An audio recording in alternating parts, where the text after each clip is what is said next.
What's up, y'all? Shane G, Midwest Coast Podcast, YouTube channel, Facebook, Twitter, all that good stuff. Your boy Ben Shapiro back at it. This guy. So today's Columbus Day, and people have been tweeting stuff about Columbus Day or whatever. As they do every holiday. So from his Twitter account, not his Twitter account, not the at Ben Shapiro one, but at his publications site, their Twitter page rather. They tweeted two pictures today, and it said Happy Indigenous Peoples Day, formerly known as Columbus Day. And in the two pictures, one of the pictures showed presumably Christopher Columbus. They were cartoons. Presumably Christopher Columbus in one of the pictures getting ready to eat with a bunch of hungry dark people behind him wearing, tribal wear and whatnot.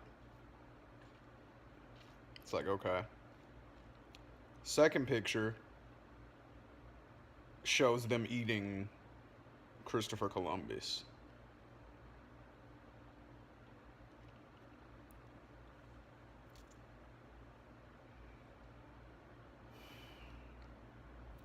So, okay, Ben Shapiro though, like he makes all these right wing arguments and everything all the time, and he does it on the whole uh, facts not feelings and all of that kind of stuff. So he says he's not racist. He says he's not a bigot. What do you call that when you put a picture of, you know, cartoon natives eating a white man and then saying Happy Indigenous Peoples Day? Now, we know the real history. We know about the Trail of Tears. We know about the first Thanksgiving. Where they literally committed genocide and forcibly moved natives from the East Coast to the West Coast. Um, Smallpox blankets. Like, we know all these things. So for Ben Shapiro and his people, like, I'm not saying the name of the publication on purpose, um, but for Ben Shapiro to tweet that out, or to have his representation tweet that out as if it's, his point of view, because you're the guy who runs the publication, it's like, do they not know? Like, he's great at practicing cognitive dissonance. He really is.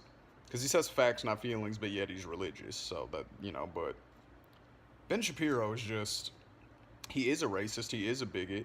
Those two tweets prove it. You can look on my timeline. I retweeted them and I added Ben Shapiro with some questions. I have a small following, so of course he's not going to respond to me. But you can check the tweets. They're on my timeline at ShaneG_MWC. It's outrageous, and it's just funny to me that I look on YouTube to see people debating on it, or debating him, or people who make videos against him, just to see if anybody even tries to argue back, because he is good at arguing. He's good at making his points. I don't think the points are correct, but at in speaking in his ability to argue the point, he's very good at it. But it's really sad to me how big of a following this dude has, just because of the things that he says. And he clearly has racist and bigoted positions. These two pictures, being evidence of that. Him saying that black people are in jail to the proportion of crimes that they commit, failing to mention that white people and black people use drugs at the same rate, but black people are arrested 4 times as often. He says that there's a bigger number of white people that are killed by police, so the problem of police brutality is not a racial one, completely ignoring the fact that black people are only 12% of the population, white people are in the high 60s% of the population.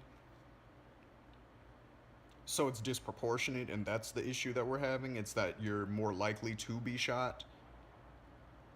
You're 2.5 times more likely to be shot if you're a person of color, specifically a black person, than you are a white person, just by interacting with the police.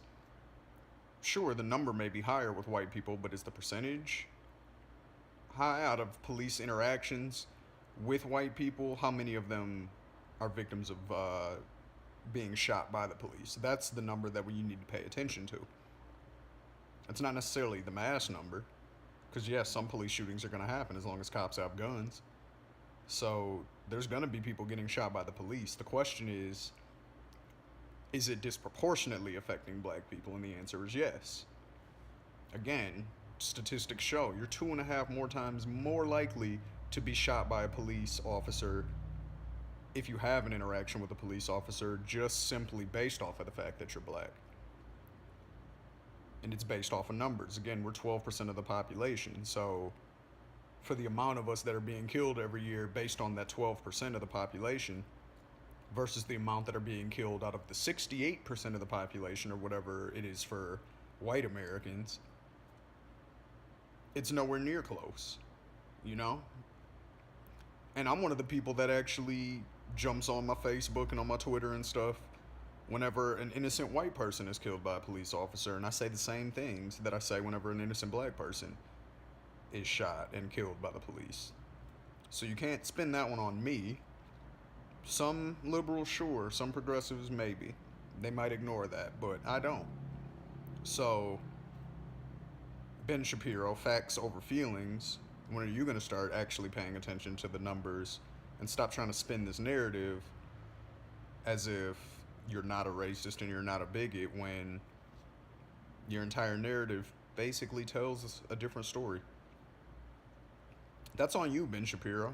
You have this huge following, which I don't understand, because, like, at least with like a guy like Alex Jones, I get it, because he has the conspiracy theories and whatnot, so it's entertaining. So, and then some people just have that conspiracy theory type of mindset. So I understand his appeal. I understand Bill O'Reilly's appeal when he was on TV, because he was good at his job. Ben Shapiro, like I said, he's good at making his arguments, and I guess maybe that's the appeal. I don't know, because he's like the smarmy little asshole. He reminds me a lot of Ted Cruz, actually, but just more annoying somehow. And that's a personal shot, like, that's just me attacking him personally. Like, I think he's just a snake, man. Like, and I would really like the chance to talk to some people who follow him to see what they see in him, because I don't get it. But the point of all of this is Ben Shapiro is a racist, he is a bigot, and he's a white nationalist, a white supremacist, whatever you want to call him. Yes, he's Jewish, I'm aware. He wears the yarmulke and all that. I get it. But look at his views. You can be black and be a white supremacist. So just because you're Jewish, Ben Shapiro, does not mean that you're not a bigot against people of color. Because if you weren't wearing that yarmulke walking down the street, people wouldn't know you were Jewish. You would just look like another white guy walking down the street. And you know that. I can't hide this. You know what I mean? I can cut my hair, I can try to conform. Can't hide my skin color. All I can do is try to appear non-threatening and not intimidating to people when I'm out in public. That's it. That's all I have the power to do. You, on the other hand, you take that yarmulke off and you look like regular, Benjamin Smith. You don't look like, so, cut the idea out that just because you're Jewish, that means you can't be a bigot because your people were oppressed too. Because in America, you specifically, the Jewish people, they still face discrimination and things of that nature, for sure, for sure. But you specifically, Ben Shapiro, all of your stances go against the narrative of trying to help minorities in any way, and that includes Jewish people. So, just because you wear that yarmulke, man, that doesn't mean you represent, that all of them, and I take that into consideration also. I don't look at one person and think that they represent an entire group. The only thing that, except for your publication, but that's because you're the leader of it, so I can do that. If Cenk Uygur says something foul and nobody from TYT corrects him, then I can hold all of the Young Turks accountable for what he said because it's his organization. If LeBron James says some crazy stuff and nobody on the Cleveland Cavaliers says anything to, against it, then I can blame all the Cavaliers too because he's the head of the organization. I mean, he's the captain. You know what I mean? He's not the owner of the team, but he's the captain, so he is the representative. If Michael Jordan said something wild back in the day when he was on the Bulls, yeah, you can hold Scottie accountable for that if he doesn't say anything. Because Michael Jordan is the representation of that team. So that's what I mean. Ben Shapiro is the representative of his organization. And so if they tweet out pictures of Indians, Native Americans eating a white man, and then you hashtag it with Indigenous Peoples Day, yeah, we can draw some conclusions about you, Ben. And they're not good ones.